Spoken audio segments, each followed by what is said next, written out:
주일 오후에 함께 나눌 말씀은 열왕기상 9장에 있는 말씀입니다. 여러분 열왕기상 9장 말씀을 다 펴놓으시고요. 열왕기상 9장 말씀 함께 나누겠습니다. 열왕기상 9장 말씀에는 우리 지난주에 솔로몬이 성전과 왕궁을 건축하고 난 뒤에 성전 봉헌식을 하면서 하나님께 기도하고 또 백성들을 축복하는 그런 장면이 나왔죠. 그래서 이 성전이 예배하는 곳이 되었으니 백성들이 나와서 문제가 있을 때 하나님 앞에 예배하면 우리 문제 해결해 달라고, 전쟁이 났을 때 도와달라고, 포로되어 잡혀갔을 때도 기억해 달라고, 이 성전에 와서 기도하는, 예배하는 백성들의 기도를 들어달라고 그렇게 간절히 기도를 드렸거든요. 근데 오늘 9장에는 그 솔로몬의 기도에 대한 하나님의 응답이 기록이 되어 있습니다. 솔로몬이 처음에 일천 번제를 드리면서 꿈에 나타나셔서 내가 너에게 뭘 줄까, 솔로몬의 기도를 들으시고 지혜와 총명을 주셨던 것처럼 다시 한번 나타나셨다, 그렇게 기록이 되어 있습니다. 여러분 거기 9장 1절 한번 보십시오. 솔로몬이 여호와의 성전과 왕궁 건축하기를 마치며 자기가 이루기를 원했던 모든 것을 마칠 때에 여호와께서 전에 기브온에서 나타나심 같이 다시 솔로몬에게 나타났다고 되어 있죠. 솔로몬의 기도를 들으시고 응답하셨던 그 하나님이 이제 성전에서 기도하는 솔로몬의 기도를 들으시고 다시 응답하러 오셨다는 거예요. 그래서 3절에 보면 여호와께서 그에게 이르시되 네 기도와 네가 내 앞에서 간구한 바를 내가 들었은즉 이라고 되어 있어요. 하나님이 우리의 기도를 듣고 계신다는 거예요. 너의 합당한 기도, 그러니까 말씀대로 하는 기도를 내가 다 들었다는 거예요. 또 나는 네가 건축한 이 성전을 거룩하게 구별하여 내 이름을 영원히 그곳에 두면 내 눈길과 내 마음이 항상 거기 있으리니, 그랬죠. 그래서 이곳에서 내 백성이 예배하면, 속죄하면 내 눈이 그걸 바라보고 또 내 마음이 항상 거기 있을 것이다.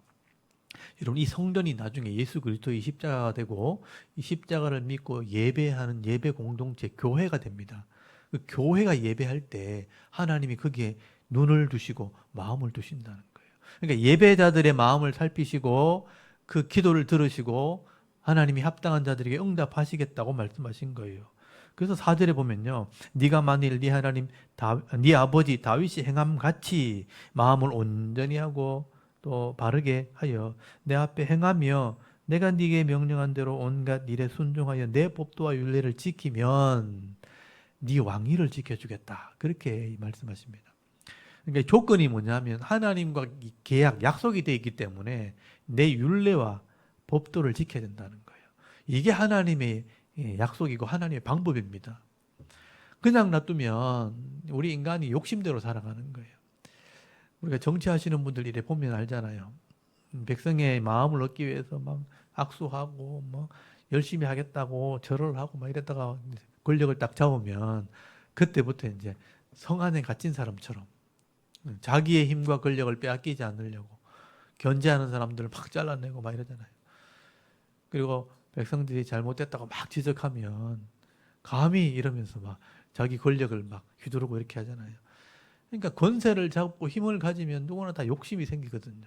그냥 내버려 두면 다 욕심대로 살아가는 사람들이, 막 어렵고 힘들 때는 누가 날 좀 안 도와주나, 내가 도와주면 잘할 텐데, 간절한 마음이 다 있는데 막상 그 문제가 해결되어지고 내가 힘을 가지고 내가 능력을 가져버리면 내 욕심, 내 뜻대로 막 한다. 다른 사람을 배려하지 않는 그런 마음이 있는 거예요. 근데 그런 인간의 속성, 죄성, 욕심, 거기에 하나님께서 주시는 게 뭐냐면 하나님 말씀이라는 채찍, 기준이에요. 그걸 탁 마음에 새기고 그 말씀대로 살면 죄를 지었을 때 욕심대로 살 때 오는 재앙이 임하지 않고 말씀대로 사는 자에게 주시는 복이 임하게 될 거다. 그게 하나님 방법입니다. 그러니까 미련한 인간들에게 주신 하나님의 방법이 뭐냐면 잣대, 하나님 말씀이라는 기준을 주시는 거예요. 이걸 지혜롭게 잘 받아들이는 사람이 이게 믿음인 겁니다. 그래서 내 율례와 규례를 네가 다윗처럼만 지킨다면, 그 5절부터 보세요. 뭐라고 약속하시는가? 내가 네 아버지 다윗에게 말하기를 이스라엘의 왕위를 오를 사람이 내게 끊어지지 아니하리라 한 대로 네 이스라엘의 왕위를 영원히 견고하게 하리요. 왕위를 지켜준다는 거예요. 왕위. 왕의 자리를 지켜줄 거다. 왕위가 뭐냐면 왕의 권세, 왕의 자리를 내가 지켜주면 네 개인의 삶은 평안하게 된다는 거예요. 여러분, 왕위는 하나님이 예수 그리스도가 오실 때까지 그 하나님 나라를 상징하기 때문에 하나님이 그 왕위를 붙들어요.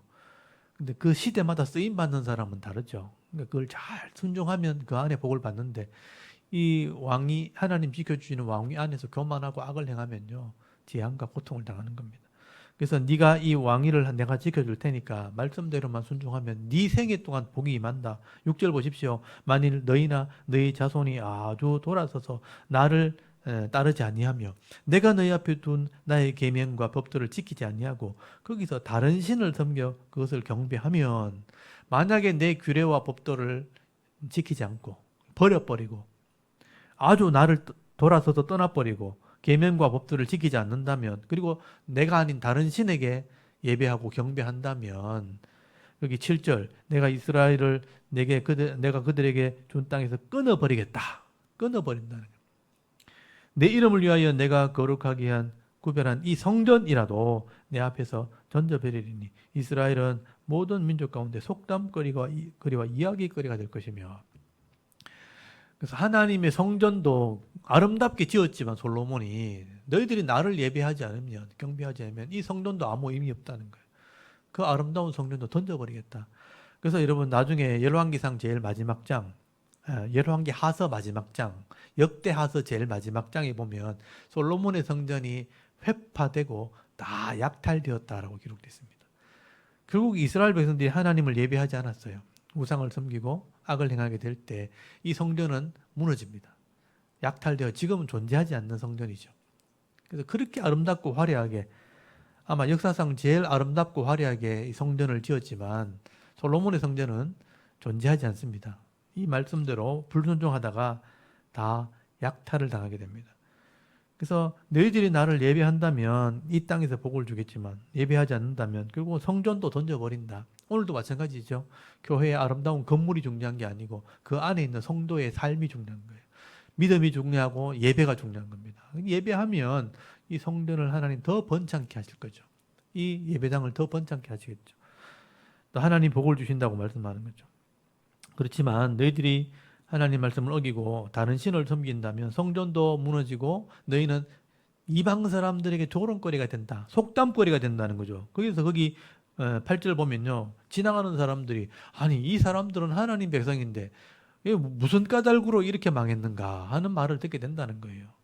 8절에 보니까 이 성전이 높을지라도 지나가는 자마다 놀라며 비웃어 이르되 여호와께서 무슨 까닭으로 이 땅과 이 성전에 이같이 행하셨는고 하면 대답하기를 그들이 그들의 조상들을 애굽 땅에서 인도하여 내신 그들의 하나님 여호와를 버리고 다른 신을 따라가서 그를 경배하여 섬김으로 여호와께서 이 모든 재앙을 그들에게 내리심이라 하리라 하셨더라. 하나님 말씀을 불순종한다면 성전도 무너질 것이지만 사람들이 하나님 백성이 이런 재앙을 당했구나 하는 것도 알게 될 것이다. 그래서 여러분, 하나님 백성이라도 하나님 말씀을 제대로 순종하지 않으면 재앙을 당할 수 있다는 것도 아셔야 돼요. 그게 말씀에 기록된 거예요. 그러니까 하나님이 어느 것을 선택할 것이냐 역사를 보고 배우라, 그렇게 말씀하는 겁니다. 그래서 이 솔로몬의 기도 응답이 뭐냐, 말씀대로 순종하면 내 기도를 듣고 복을 주겠다는 거예요. 그렇지만 말씀대로 순종하지 않으면 너희들이 조롱거리가 된다. 여러분, 성도도 마찬가지입니다. 하나님 말씀대로 순종할 때는요, 하나님께서 우리 기도를 다 들으시는 거예요. 그래서 말씀에 기록된 대로 막아주시고 보호해주시고 은혜 베풀어 주시는 겁니다. 그래서 우리의 산성이 되어주시고 요새가 되어주시기도 하고 반석이 되어주시기도 하고 우리의 힘이 되어주시는 분이 하나님이죠. 근데 순종하지 않으면요, 하나님 말씀을 듣게 하려고, 돌이키게 하려고 재앙을 당하시는 거죠. 그 재앙에는 단계가 있어요. 처음에는 약한 거, 강한 거, 점점점 세게. 근데 끝까지 안 들어오면 결국 하나님이 심판하신다고 되어 있습니다. 그래서 심판에까지 가면 안 되는 거죠. 심판에 이르지 않도록 돌이키고 회개하면 우리가 은혜로 살아가는 정도, 그게 아마 우리 수준인 것 같아요. 우리가 완전히 엄청난 복을 받은 게 아니잖아요. 그래서 이 땅에서 주신 것만큼 누리는 삶을 살아가는데 그 안에서 때로는 실족하기도 하고 또는 회복되기도 하고 이런 은혜를 누리며 살아가는 거예요. 근데 그나마 하나님 말씀을 잘 기억하는 사람들은 평안이 있는 거예요. 평안. 여러 가지 어려움도 있고, 그건 주위에서 이제 악한 사람들이 있기 때문에 이제 고통이 있는 거죠. 근데 그런 속에서도 평안을 누리게 되는 거죠. 그러면서 일평생 살아가는 것, 그게 성도의 삶인 것입니다. 그래서 우리가 이 솔로몬의 기도의 응답을 보시면서 하나님 마음을 읽을 줄 알아야 돼요. 하나님이 어떤 사람을 요구하시는가. 그래서 나중에 사도 바울은 이 땅을 살아가는 지혜가 세상에 취해 있지 말고 성령의 충만함을 받으라 이렇게 얘기하거든요. 성령의 충만함이 뭐냐 하면 하나님 말씀을 이해하는 겁니다. 하나님 말씀을 잘 알아들어서 그 말씀에 취해 살아라. 그게 성령 충만이에요. 여러분 에베소서 5장을 한번 펴보세요. 에베소서 5장에 보면요. 사도 바울이 이걸 그렇게 설명을 하거든요. 에베소서 5장 17절 한번 펴보십시오. 17절.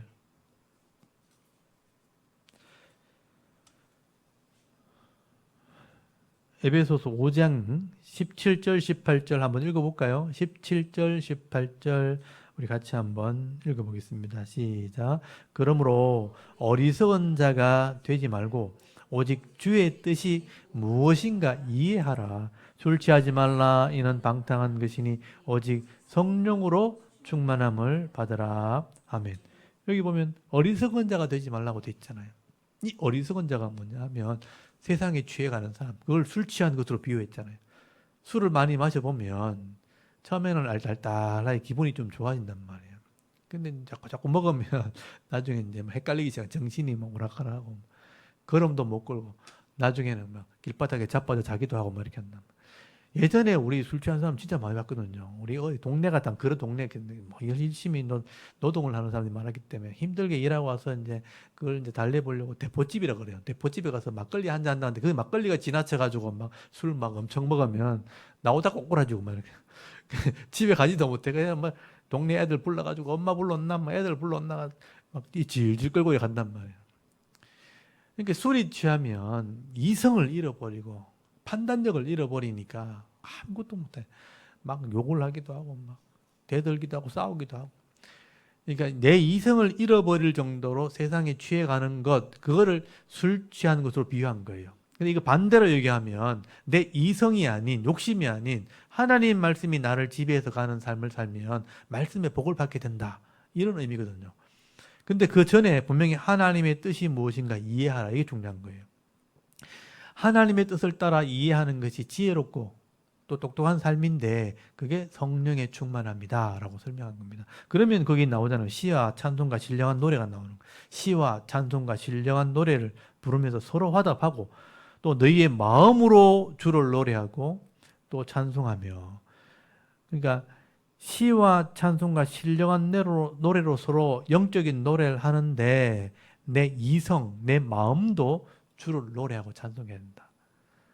그러니까 영으로 받은 은혜를 내 입이 노래하며 부르는 찬송하는 삶을 살게 되는 것이다 라고 말씀하게 되는 것입니다. 그리고 20절에 범사에 우리 주 예수 그리스도의 이름으로 항상 아버지 하나님께 감사하며 그리스도를 경외함으로 피차 복종하라. 그래서 감사하게 되고 복종하게 된다라고 설명하는 거예요.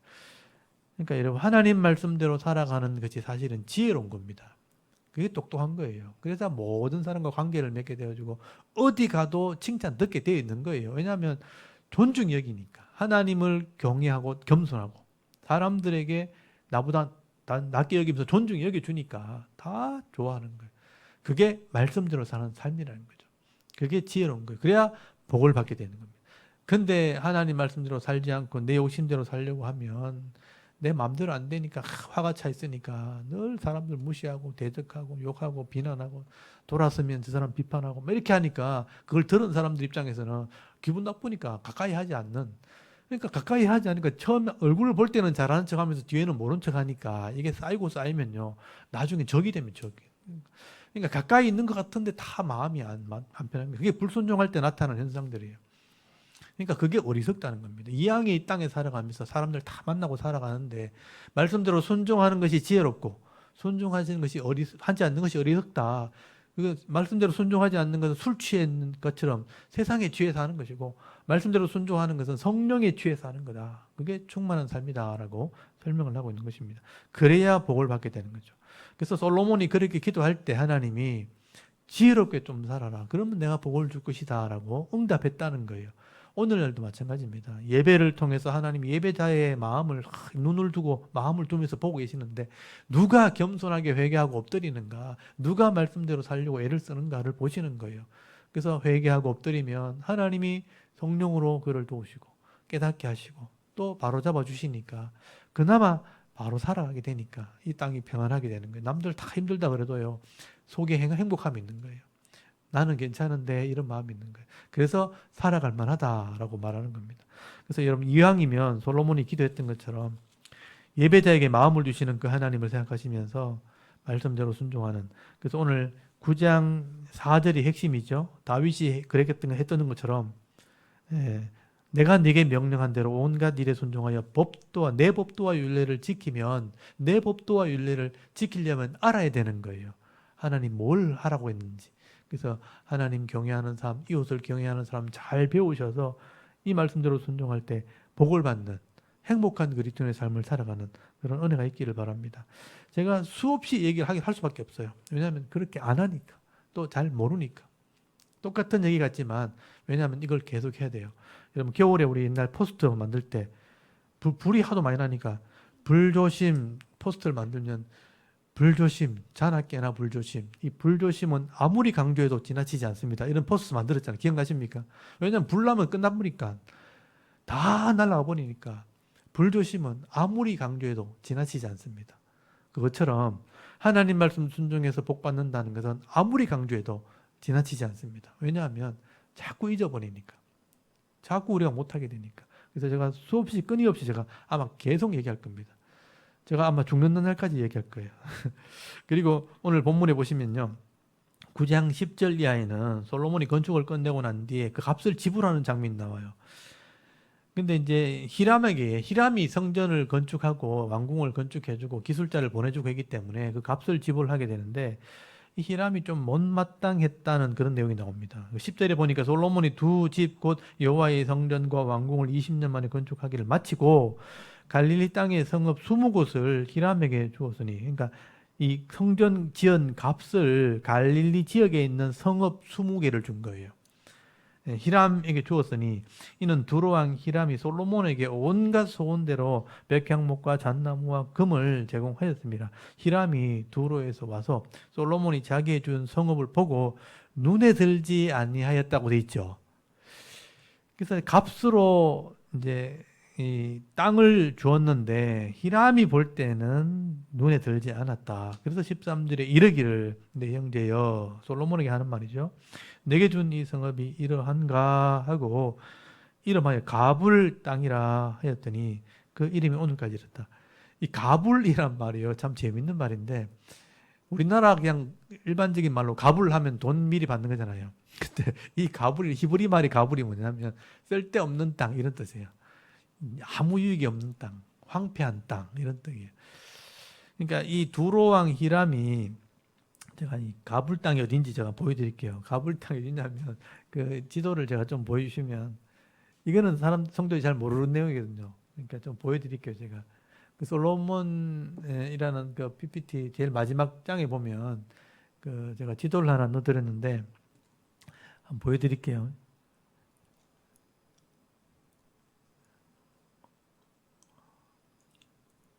예, 제가 나오면 보여드리겠습니다. 이게 이제 갈릴리 호수 북서쪽에 있는 땅인데요. 여기 보면 이제 지도가 나왔죠. 여기 갈릴리 호수가 있죠. 요단강이 있고, 요건 사해 바다죠. 그리고 여기 산지 지역 봉우리마다 헤브론, 베들레헴, 예루살렘, 베델, 세겜, 억개라고 하는 그리심산, 에발산. 요걸 지나면 여기 있거든요. 여기 요 밑에 사마리아 땅이고, 요걸 지나면 갈릴리 지역이 나옵니다. 여기 보면 가불 땅이 어딨냐면 여기 가불 땅이에요. 여기 좀 빨간색으로 이렇게 해놓는데 여기 가불 땅이거든요. 가불 땅인데 여기가 여기 머깃도 밑으로 여기 게셀 요 위에가 평지거든요. 여기 산이고 쭉 내려오면서 여기가 평지예요. 평지인데 여기를 이제 샤론 평야라 그래요. 샤론 평야. 농사를 지을 수 있는, 여기가 이제 여기 옥토 같은 곳이죠. 그러니까 위에서 강물이 흘러내려서 퇴적층이 쌓이고 여기서 농사를 지으면 보리와 밀이 농사를 짓는 곳입니다. 여기도 마찬가지예요. 가불 땅, 그러니까 농사를 지을 수 있는 땅이에요. 근데 이 히람이라는 사람은 두로 왕 히람이거든요. 두로는 무역을 하는 곳입니다. 그러니까 배를 타고 가서 장사를 하는 곳이에요. 그래서 굉장히 부자입니다. 이 두로 왕 히람이 굉장히 부자고 온갖 무역품을 통해서 금은을 가지고 있고 엄청난 부자고 장사를 하는 그런 이런 땅을 좋아하는데 이런 농지를 주니까 히람이 볼 때는 쓸모없는 땅인 거예요. 그러니까 원래는 굉장히 가치 있는 땅인데 이 솔로몬이 볼 때 쓸데없는 땅을 줬겠습니까? 근데 농사를 지으면 많은 부를 누릴 수 있는 그런 땅인데 히람이 볼 때는 쓸모없는 땅이에요. 그런 뜻이에요. 그래서 이제 히람이 그것을 쓸모없게 느껴가지고 돌려줍니다. 필요 없는 땅이라고 하면서. 워낙 돈이 많으니까 이 사람은. 그래서 이제 솔로몬이 그 땅을 이제 다시 정비를 해가지고 이 갈릴리 지역에 사는 사람 사는 땅이 된 거예요. 여기 가불 땅 바로 위에가 어디냐면 그 예수님이 살았던 그곳이에요. 나사렛이라는 거, 나사렛. 요 위에 동네가 나사렛이고 조금만 올라가면 갈릴리 가버나움이 나오는 거예요. 이 가나 혼인 잔치를 했던 것도 여기고요. 요 지역입니다. 그러니까 이 갈릴리 지역이라고 보통 얘기하는데 히람이 이 땅을 받았을 때 별로 마음에 탐탁지 않았다. 돌려줘 버렸다는 거예요. 그래서 이제 왕궁 건축을 마쳤다 하는 얘기를 하고 있던 겁니다. 근데 이제 여기서 끝나는 게 아니에요. 솔로몬은 여기서 끝나는 게 아니고 거기 15절에 보면 솔로몬 왕이 역군을 일으킨 까닭은 이러하니 여호와의 성전 그리고 왕궁 그리고 밀로라는 것도 성전이에요. 그 왕궁이에요. 건축이죠. 또 예루살렘 성 그리고 핫솔 머깃도 겟셀 세 군이 나오죠. 이 핫솔은 뭐냐면 거기 핫솔 머깃도 겟셀 여기 세 군데가 나오죠. 이게 뭐냐면 병거성입니다. 그러니까 마차와 병거를 관리하면서 군인들이 머물렀던 곳이에요. 그래서 거기 보면 거기 19절에 보시면요. 자기에게 있는 모든 국고성, 그러니까 나라를 지키는 그 성과 병거성들이 나오죠. 병거를 보관하는 성, 병거성들과 마병의 성, 그러니까 병거를 운영하면서 말이 필요하니까 말을 또 다루는 병사가 필요한 거예요. 그러니까 일반 사병들 있잖아요. 총 쏘고 우린 식으로 말하면 창 들고 칼 들고 다니는 사람들은 이런 사람들은 그냥 농사 짓다 와서 훈련만 받으면 돼요. 근데 마병이나 병거는요. 말을 다루는 기술이 있어야 되는 거예요. 그러니까 이런 사람들은 그러니까 계속 말을 관리해야 되기 때문에 가정으로 돌아갈 사람들이 아니고요. 이 사람들은 직업군인들이에요. 왜냐하면 말을 계속 먹이고 관리하고 기술을 연마하고 병거를 몰려면요. 기술이 있어야 돼요. 그 말을 3마리, 4마리를 엮어서 묶어가지고 뛰어다니기 때문에 그 병거를 모는 기술이 있고 병거를 몰면서 활을 쏴야 되지요. 병거를 몰면서 창을 던져야 되기 때문에 이 훈련이 필요한 거예요. 그래서 이런 국고성, 병거성, 마병의 성이 필요한 거예요. 이런 사람들은 직업군인들입니다. 그 직업군인이라면 이 사람을 먹여주고 재워주고 해야 되잖아요. 비용이 엄청나게 드는 거예요. 그래서 이런 병거성, 국고성, 마병의 성을 이렇게 만들고 이런 사람들을 관리하는 사람들을 다 거기서 먹이고 재우고 하는 일을 했다는 거예요. 그래서 이 국고성, 마병의 성들을 건축하고 솔로몬은 또 예루살렘에 가가지고 레바논과 그가 다니는 온 땅에 건축하고자 하는 걸 또 건축했어요. 그러니까 많은 건물들을 또 짓기 시작합니다. 그래서 거기 24절에 보면요. 바로의 딸이 다윗성에서부터 올라와 솔로몬이 그를 위하여 건축한 궁에 있다. 바로의 딸을 위한 궁전을 또 지어요. 솔로몬이 밀로를 건축했다고 돼 있죠. 그러니까 이 솔로몬은요, 이 성전과 왕궁을 건축한 뒤에 여기서 멈추지 않고요, 계속해서 건축을 해나갑니다. 여기 바로와 그러니까 애굽과 화치를 맺고 나니까 애굽이 배반하면 안 되니까 자기 딸을 보내는 거예요. 그 사돈을 맺어버리죠. 그 정략 결혼을 한 거예요. 그래서 여기 16절 한번 보세요. 16절에 보면 전에 애굽 왕 바로가 올라와서 겟셀에서 탈취하여 불사르고 그 성읍에 사는 가나안 사람을 죽이고 그 성을 자기 딸 솔로몬 아내에게 예물로 주었다. 솔로몬의 아내를 삼았다 하는 표현이 나오죠. 그래서 이제 이 바로의 공주가 솔로몬의 아내가 됩니다. 그래서 자기 부인이 되니까 왕궁도 지어주고 막 이렇게 한 거예요. 그래서 이제 이런 건축들을 솔로몬이 계속 하게 되니까 계속해서 일꾼이 필요한 거죠. 일꾼이 필요하니까 젊은이를 다 데리고 일을 시키고 또 때로는 이 사람들이 예, 이제 돈이 필요하니까 세금을 거두고 이렇게 하니까 많은 이제 고역을 했다는 것을 알 수가 있는 겁니다. 그래서 거기 20절 한번 보십시오. 20절에 보면 이스라엘 자손이 아닌 아모리 사람과 헷 사람과 브릿 사람과 히위 사람과 여부 사람 중 남아있는 모든 사람 곧 이스라엘 자손이 다 멸하지 못함으로 그 땅에 남아있는 그들의 자손들을 솔로몬 노예로 역군을 삼아 오늘까지 이르렀다. 그러니까 이 사람이 일꾼이 필요하니까 이런 가나안 땅에 있는 사람들까지 데려와서 일을 시킨 거예요. 근데 나중에 이제 이게 문제가 됩니다. 이런 이방 민족들 또 우상을 섬기는 이런 사람을 일꾼으로 데리고 와서 일을 시켰는데 그 사람들이 그들이 믿고 있는 우상과 문화와 이런 걸 다 가지고 있잖아요. 나중에 섞여버리는 거죠. 지금 우리도 그렇잖아요. 지금 힘든 일, 어려운 일 안 되니까 뭐 동남아 사람들, 필리핀 사람들, 뭐 베트남, 뭐 또 이게 조선족 사람들, 중국 사람들 막 들어와서 일 시키잖아요. 그래서 막 농촌에 가도 전부 다 외국인들이고 또 뭐 삼공단에 공단에 가보면요 전부 다 외국인들이에요. 근데 그 외국인들이 한두 명이 아니고 100명씩 200명씩 들어와 있단 말이에요. 그런 사람들이 일 마치고 나면 갈 데가 없잖아요. 자기들끼리 모여가지고 막 식당에서 밥을 먹고 모여가지고 공동체를 만들고 이렇게 해요. 그들이 믿는 종교가 있을 거 아니에요. 그 종교들끼리 모여가지고 자기들끼리 또 모여서 또 섬기고 이렇게 한단 말이에요. 그 사람들 몰아낼 수가 없는 거예요. 이미 들어와 있고 이미 일을 하고 있고 우리가 못하는 일을 하고 있으니까 그들을 쫓아낼 수도 없고 섞이기 시작하는 거죠. 그 사람들이 또 우리 한국 사람과 이렇게 연애가 결혼해버리면 한국 사람이 아내가 돼요. 그럼 또 외국 나갈 때 데리고 나가는 겁니다. 이런 일들이 계속 일어나는 거예요. 그러니까 똑같은 거죠. 솔로몬이 일을 시킨다는 명목으로 이방인들을 데려가서 일을 시켰는데 그들이 막 섞여지는 일들도 일어나게 되고요. 이게 이 나라를 지켜야 된다는 생각 때문에 병거성, 국고성을 만들었잖아요.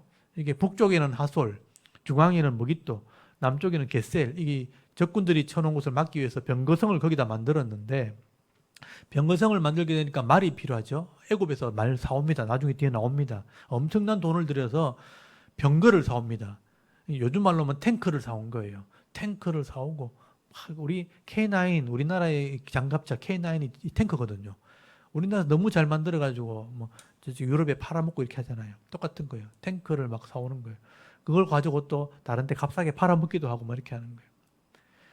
그러니까 군인을 키우는 거죠. 군을 키우고 또 이방인들이 들어와서 섞여 사는 이런 문제. 그러니까 나라가 번창하고 안전하고 하나님이 지켜주신 평안, 은혜는 있었는데 이것 때문에 이걸 지키기 위해서 군대를 양성하고 이방인이 들어오는 바람에 섞이고 이방 여자가 들어오고 하면서 그 안에 이제 문제가 생기기 시작하는 거예요.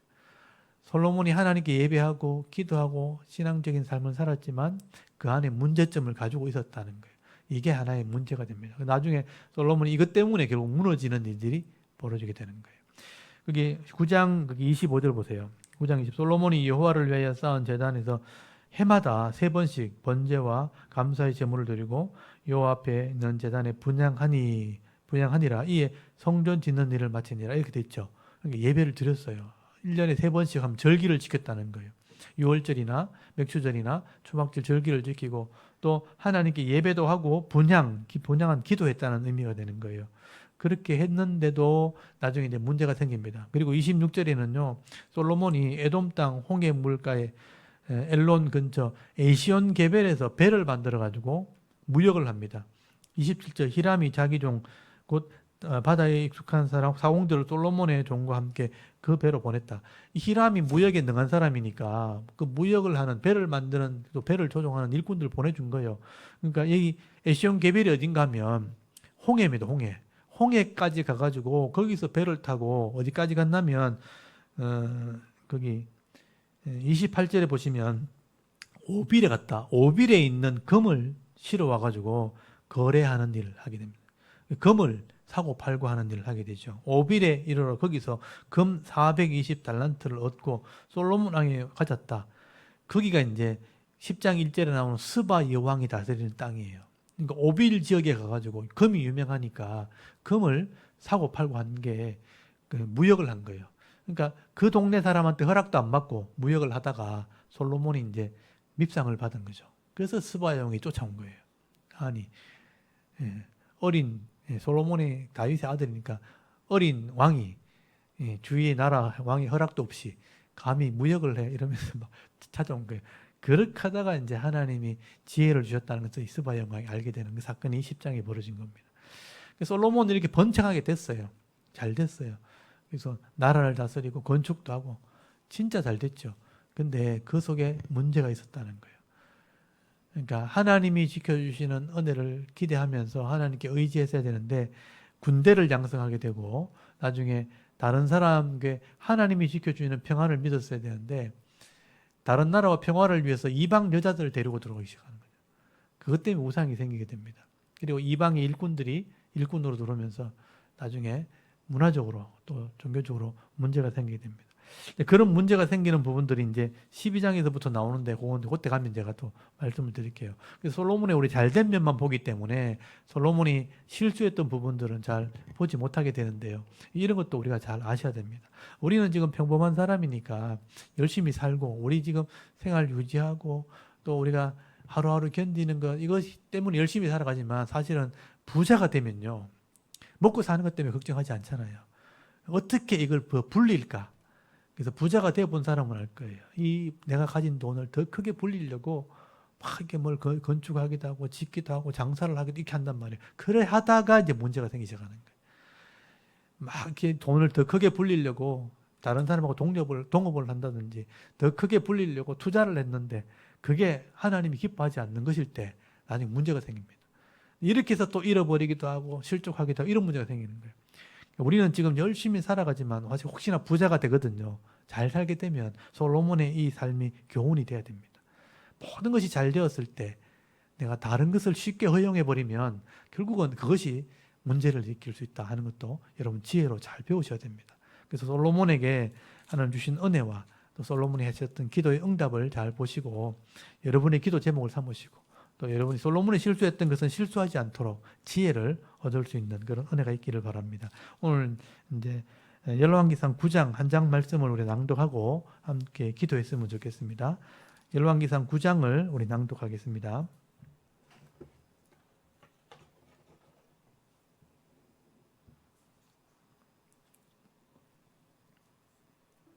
열왕기상 9장 솔로몬이 여호와의 성전과 왕궁 건축하기를 마치며 자기가 이루기를 원하던 모든 것을 마친 때에 여호와께서 전에 기브온에서 나타나심 같이 다시 솔로몬에게 나타나사 여호와께서 그에게 이르시되 내 기도와 내가 내 앞에서 간구한 바를 내가 들었은즉 나는 내가 건축한 이 성전을 거룩하게 구별하여 내 이름을 영원히 그곳에 두며 내 눈길과 내 마음이 항상 거기에 있으리니 내가 만일 내 아버지 다윗이 행함같이 마음을 온전히 하고 바르게 하여 내 앞에서 행하며 내가 내게 명령한 대로 온갖 일에 순종하여 내 법도와 율례를 지키면 내가 내 아버지 다윗에게 말하기를 이스라엘의 왕위에 오를 사람이 내게서 끊어지지 아니하리라 한대로 내 이스라엘의 왕위를 영원히 견고하게 하려니와 만일 너희나 너희의 자손이 아주 돌아서서 나를 따르지 아니하며 내가 너희 앞에 둔 나의 계명과 법도를 지키지 아니하고 가서 다른 신을 섬겨 그것을 경배하면 내가 이스라엘을 내가 그들에게 준 땅에서 끊어버릴 것이요 내 이름을 위하여 내가 거룩하게 구별한 이 성전이라도 내 앞에서 던져버리리니 이스라엘은 모든 민족 가운데에서 속담거리와 이야기거리가 될 것이며 이 성전이 높을지라도 지나가는 자마다 놀라며 비웃어 이르되 여호와께서 무슨 까닭으로 이 땅과 이 성전에 이같이 행하셨는가 하면 대답하기를 그들의 조상들을 애굽 땅에서 인도하여 내신 그들의 하나님 여호와를 버리고 다른 신을 따라가서 그를 경배하여 섬김으로 여호와께서 이 모든 재앙을 그들에게 내리심이라 하리라 하셨더라. 솔로몬이 두 집 곧 여호와의 성전과 왕궁을 20년 만에 건축하기를 마치고 갈릴리 땅의 성읍 20곳을 히람에게 주었으니 이는 두로왕 히람이 솔로몬에게 그 온갖 소원대로 백향목과 잣나무와 금을 제공하였습니다. 히람이 두로에서 와서 솔로몬이 자기에게 준 성읍들을 보고 눈에 들지 아니하여 이르기를 내 형제여 내게 준 이 성읍들이 이러한가 하고 이름하여 가불 땅이라 하였더니 그 이름이 오늘까지 있느니라. 히람이 금 120달란트를 왕에게 보내었더라. 솔로몬 왕이 역군을 일으킨 까닭은 이러하니 여호와의 성전과 자기 왕궁과 밀로와 예루살렘 성과 하솔과 무깃도와 게셀을 건축하려 하였습니다. 전에 애굽왕 바로가 올라와서 게셀을 탈취하여 불사르고 그 성읍에 사는 가나안 사람을 죽이고 그 성읍을 자기 딸 솔로몬의 아내에게 예물로 주었더니 솔로몬이 게셀과 아래 베트론을 건축하고 또 바알락과 그 땅에 들여있는 다드몰과 자기에게 있는 모든 국구성과 병거성들과 마병의 성들을 건축하고 솔로몬이 또 예루살렘과 레바논과 그가 다스리는 온 땅에 건축하고자 하던 것을 다 건축하였는데 이스라엘 자손이 아닌 아모리 사람과 헷 사람과 브리스 사람과 히위 사람과 여부스 사람 중 남아있는 모든 사람 곧 곧 이스라엘 자손이 다 멸하지 못하므로 그 땅에 남아있는 그들의 자손들을 솔로몬이 노예로 역군을 삼아 오늘까지 이르렀으되 다만 이스라엘 자손은 솔로몬이 노예를 삼지 아니하였으니 그들은 군사와 그 신하와 고관과 대장이며 병거와 마병의 지휘관이 됨이었더라. 솔로몬에게 일을 감독하는 우두머리 550명이 있어 일하는 백성을 다스렸더라. 바로의 딸이 다윗성에서부터 올라와 솔로몬이 그를 위하여 건축한 궁에 이를 때에 솔로몬이 밀로를 건축하였더라. 솔로몬이 여호와를 위하여 쌓은 제단 위에 해마다 3번씩 번제와 감사의 제물을 드리고 또 여호와 앞에 있는 제단에 분향하니라. 이에 성전 짓는 일을 마치니라. 솔로몬 왕이 에돔 땅 홍해 물가의 엘로 근처 에시온 게벨에서 배들을 지은지라. 히람이 자기 종 곧 바다에 익숙한 사공들을 솔로몬의 종과 함께 그 배로 보내매 그들이 오빌에 이르러 거기서 금 420달란트를 얻고 솔로몬 왕에게로 가져왔더라. 아멘. 오늘 이 솔로몬의 기도의 응답을 보면서 하나님께서 오늘 우리의 기도를 들으시고 응답하신다는 걸 여러분 기억하시고요. 말씀을 의지해서 말씀대로 기도할 때 하나님이 합당한 자들에게는 반드시 응답하십니다. 열심히 해서 응답받는 게 아니고요. 말씀대로 기도해서 응답하시는 거예요. 그래서 여러분 겸손하게 여러분의 기도 제목들을 하나님께 말씀대로 아뢰고 응답받는 그런 은혜가 있도록 여러분 기도하시고요. 또 솔로몬이 실수했던 것처럼 이런 군대를 양성하고 또 많은 건축을 해서 번창을 했지만 이방인이 들어와서 쫓기고 하는 이런 실수를 하지 않도록 하나님 주시는 은혜를 따라서 순종하며 살아갈 때 한 주간이 복이 되고 한 달이 복이 되고 1년이 복이 되는 그런 은혜가 있도록 일평생 하나님 주시는 기업의 은혜를 받아 누리는 그런 성도와 기업이 되게 하옵소서. 우리 자녀들에게도 은혜 베풀어 주옵소서. 우리 같이 한번 기도하고 예배를 마쳤으면 좋겠습니다. 하나님 배한테 한번 기도드리겠습니다. 하나님 은혜를 감사합니다. 오늘도 주의로운 시간에 하나님께 나와 우리